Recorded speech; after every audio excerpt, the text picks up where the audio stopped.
I Segment can about- take that out in 5 seconds. You think you could do that? Writing segments sucks. Thank you, guys. That was the pre-written segment actually, by that was Brent. probably less than 5 seconds. So You're wasting. I mean, that see what I mean? we don't do dead air here. It costs us a fortune. But you just paid your phone bill, so No, that's my power bill. Okay, I'm stopping this now. Signing off.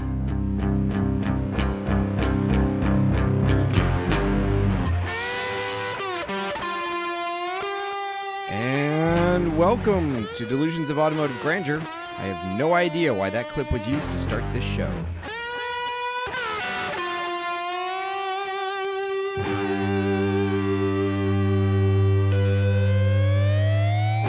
We would like to begin today's show with a shout out to listener Yevgeny Smith of Culpeper. On behalf of all the staff and employees of DAG Show, we would like to sincerely apologize for Charlie insisting that you call him the Right Honorable Lord of the GTIs. That was unprofessional and unbefitting of the dignity and seriousness with which we approach each show. That said, DAG Show's crack research team was shocked to learn that Charlie told the truth. Her Majesty Queen Elizabeth II bestowed this title on him 3 years ago at Westminster. Her handbag that day was plaid. sit down, children, while I tell you a story. Okay, Papa Brent. All right, so stories by Brent. Give us a story, Brent. Let's see. First one would have been probably 2012. So every year, a group of us up in Syracuse area go out and basically rent out a go-kart track, outdoor, and it's not your normal crappy carts either. They are true. It's like a little oval. It's like a... Exactly. And I mean, there's elevation changes and everything that's else awesome. too. So up until this year, there was an owner change. So they actually repaved the track and it's beautiful at this point. But back in the day, it was very rough. It had character. Pick your line very and the carefully. carts had character too, for sure. Excellent. Yeah. So let's see. The 1 year, he was kind of my twin with the 2.5 RS. He had the dark blue coupe while I had the 4-door. Mhm. And I mean, basically identical cars up until he swapped it for a It's like my WRX or Tempo STI story with the swap. 4-door Tempo and the 2-door Tempo. Like, it's awesome. So we were driving, and it's basically like a downhill into a left-hander, almost 90-degree turn. And at that point, they did not mow. And it was very tall. I'm talking like 3-4 foot tall grass overall. So you could not see at all. Real safe, blind turns on a golf car or go-kart track. And this other kid, he spun right in that corner, and I couldn't see up until the last second. So it was either slam on my brakes and go directly straight into him and run him over. B, slam on my brakes, go crazy wherever. Or C, try to avoid him. Well, I tried C, trying to avoid him, and I tapped the brakes to, kind of get the rear end out and kind of point it in front overall. I was trying to go the correct line that you should be taking anyways. Well, it ended up the rear end actually ended up going out a little bit more, and I was drifting in the corner, and I thought I had it where I was barely going to miss him. Well, the rear tire ended up hitting the front of his car, and I bumped up, and there's no seatbelts, obviously. Yeah. So I kind of went up in the air a little bit, and when I came down, my rib actually came on top of the of the seat itself. Ow. It still hurts today. Ouch. Ouch. So, yeah. You have a persisting racing injury. Do you realize how much cooler that makes you to, like, the rest of us? I mean, like... Oh, I know. you could have fudged it a bit and said Monaco and a McLaren in the late 80s. Yeah, I forget what corner they call it now. Oh, it's called Combs, after the famous incident. No, they actually named Yeah. all the corners now after like famous racing drivers. But yeah, that's definitely one. And there was nothing wrong with my cart. I know his cart had not a broken, but a bent tie rod and whatnot. Yeah. But yeah, that was the first one that we had. Let's see. Second one wasn't last year, but the year before. We were coming down a straightaway, and it was just like Charlie's tire coming off story. Is this in a cart again? It was in a cart. Yeah. Going down the straightaway, and this one was a left-hander 180-degree turn. Mm-hmm. I'm doing my line, and a line of cocaine. And tap the brakes a little bit to get ready to go in, and I keep going straight while my wheel is Oh God. fully locked. And I'm like, oh shit. And I see one of the tires, it's still pointing straight, Yeah. and then it pops off as I'm still sliding by it, and it's kind of hopping right beside me, and I'm like, this is fun, as there's styrofoam barrels right in front of me. Yeah. I'm like, shit, this is not going to end well. So I slammed on the brakes and just spun it Yeah. just to... Back into it, I guess. Yeah.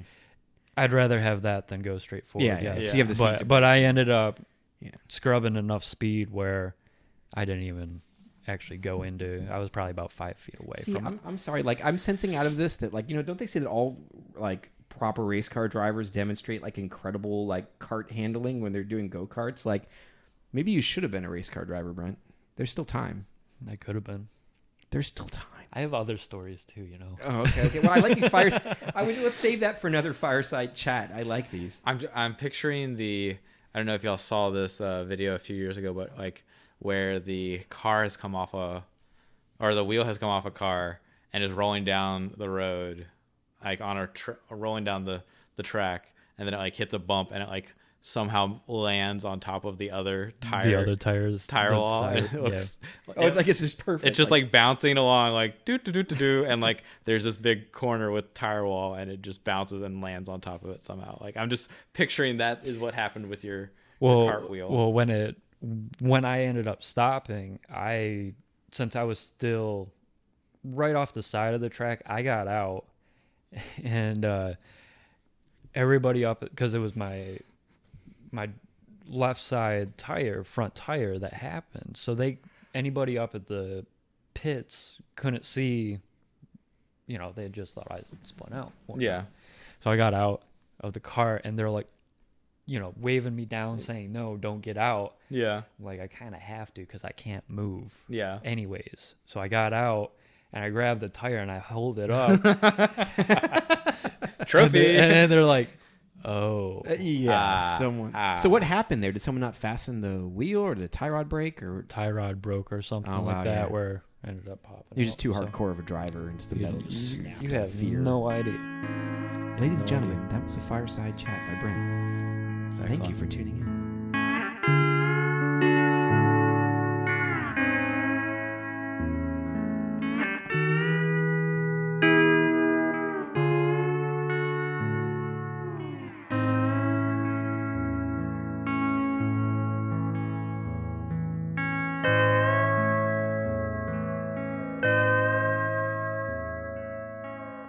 You think to yourself, I just can't do it again.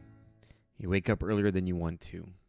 You drive to work and park in a distant spot, hoping no one will park next to you, and carelessly ding your reasonably attainably priced enthusiast vehicle. It's probably not quite the car you want to do to budget, but you love it for what it is. As you walk towards your building, you see a supervisor get out of an M3 parked carelessly close to another boss's Jeep Rubicon, a four-door, of course. You go to work to a job that, if you're very, very lucky, you actually like. You work your butt off all day and clock out. You walk out to the farthest corner of the parking lot to find a truly shitty Honda Sienna parked in the parking spot with your reasonably attainably priced enthusiast vehicle. No other cars for 100 feet, open spots everywhere. Luckily, no dings. Yes, it has one of those annoying white stick figure family stickers on the back. Yes, one of its hubcaps is missing. Yes, it has hubcaps to start with. And one window is covered with a garbage bag and duct tape. Maybe some people actually have it worse off than you. Yep. You commute home in a sea of boring cars, all driving 5 miles an hour below the speed limit. You finally get to that one set of curves in the way to your place that is actually fun to drive. You downshift from fourth to second, ready to jump on it as you exit the first tight turn. But you get stuck behind a gravel truck going 25 miles an hour that's spewing gravel for every bump that they hit. As you wince, you admit defeat, shift back to fourth, and fade back away from the truck. Your mind wanders to your project car, stuck in your parents' carport or garage, stuck out in the elements with a half-done paint job, stuck in a friend's yard, or maybe it's that reasonably attainably priced enthusiast vehicle that you're driving right now that's been pressed into daily driver status. You think about the next item on the to-do list. Swap the intake manifold gasket. Change the upper strut mounts. Swap from your summer reels to your winter set. You just can't do it again. Not another day stuck in an apartment without a garage. I live in Charlottesville. Great music, great restaurants, great university, great medical center. I love my job, and there are great driving roads everywhere. Charlottesville is a town in rural Virginia, where the cost of living is somehow nearly as much as Washington, D.C. or Westchester County, New York, where the property taxes are way too high, where decent mid-century modern 1,100 square foot houses within the city can fetch well over $300,000, where moderately equipped new construction homes are easily $450,000, $550,000. Think it gets better when you leave the town proper? Not much. Not a doctor, not married, want a house. Be prepared to live 20 or more miles away and to pay much more than you want to. Want to know the crazy thing? For whatever reason, sociological, economic, widespread insanity, old or new attainable houses around here don't seem to have garages. I grew up in Texas and Louisiana, spent a lot of time in northern Ohio. Regardless of the strength of the economy, the local climate, whatever, affordable houses all have garages there. Not in Virginia. And for the life of me, I cannot figure out why. Pull up Charlottesville on Zillow. Try entering a $250,000 budget as your upper limit. Note the number of options. Add the term garage to the filter criteria. Watch all of the dots go out like the dash lights of a 1960s British car driving through a rainstorm. Now, try it on any other moderately sized city in the United States. Yeah, maybe Charlottesville's not as cool as I thought.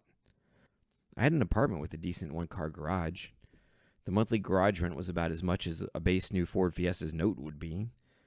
The only thing worse than house prices in Charlottesville are the rent prices.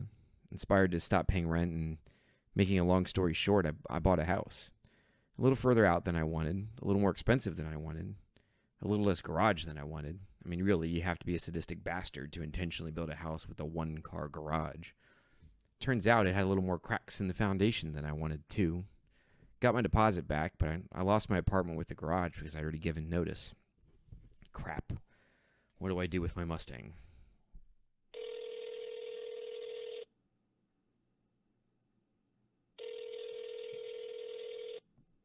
Hi, Mom. How's it going? Yes, good to talk to you too. Hey, Mom, I'm a grown-ass man. Do you mind if I stash my rain-prohibited 1965 Mustang in your garage for an indefinite period of time? Wait, you're not thrilled? What if I told you it has Rust-Oleum racing stripes on it, and it once had a mummified rat in the stuffing of the back seat? Would that seal the deal? But Mom, it has a 4-speed top loader and a Hirsch super shifter with a reverse lockout. Mom, you still there? Any of this sound familiar? Okay, maybe not the mummified rat part. Incidentally, mummified rats are crunchy like a potato chip and completely hollow. My cousin was not pleased when I eventually confessed to her that she had been essentially sitting on a mummified rat when she rode in my Mustang. By the way, I love saying the phrase mummified rat. We need to learn how to cope better without a garage. I need to learn how to cope better. I mean, I'm trying to buy a house, but it's been over a year with no end in sight, looking for something I can afford with a garage that isn't in a town so far away from where I work that I don't need a jerry can or two to make it to work every day. Waiting or hoping to one day have a garage is nearly as taxing as enduring my grammar. It wears you out. It's like being a merchant marine at sea and you have to put your whole life on hold until you get home again. Except all of us garageless people are on a cruise with no end in sight. It is incredibly hard not to have a garage with your tools set up just so, your project car safely stowed away, awaiting its next upgrade or fix, having a solid surface to jack the car up on, having nice smooth cement to find that pesky strut mounting nut that fell off the cowl and bounced onto the floor. I mean, how many of you tried to find a drop nut when working on a gravel or a grassy driveway? It's impossible. Having always grown up with a garage, you can bet I took it for granted. An easy thing to do. My Mustang is now 75 miles away from me. 75 miles. So, what's my advice on how to cope? A somewhat wise man once said, there's no misery with friends and beers. Go wrench with someone else on their car. Suffer together. Misery loves company.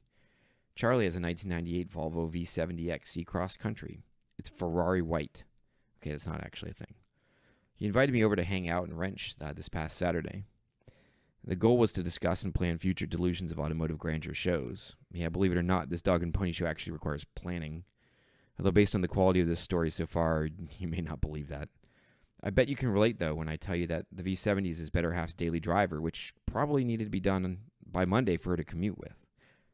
I bet you can relate when I tell you that a bolt stripped and had to be cut off the car, causing a multi-hour delay. I bet you can relate when we realized that we had attached the spring compressor on the wrong coil of the spring, and Charlie had to slowly and carefully undo it and then reinstall the compressors and start over. I bet you can relate that it was 95 degrees out and we were working over dirt and gravel. I bet you can relate when I tell you that we needed a 21 millimeter wrench and we only had a 20 and 22 millimeter. I bet you can relate that the car is still not done and it's Tuesday. I bet you can relate that for every one of the 6 hours we were out in the blistering heat, the beer was cold and the company was good. Don't have a garage? Feel a little hopeless about when you finally might have a garage one day? Go wrench with someone. It helps. And if I end up with a garage before you, come on over. You're welcome to work on your car there anytime. Mi pantalones es tu pantalones. That's Spanish for my garage is your garage. Did I mention that I'm fluent in Spanish?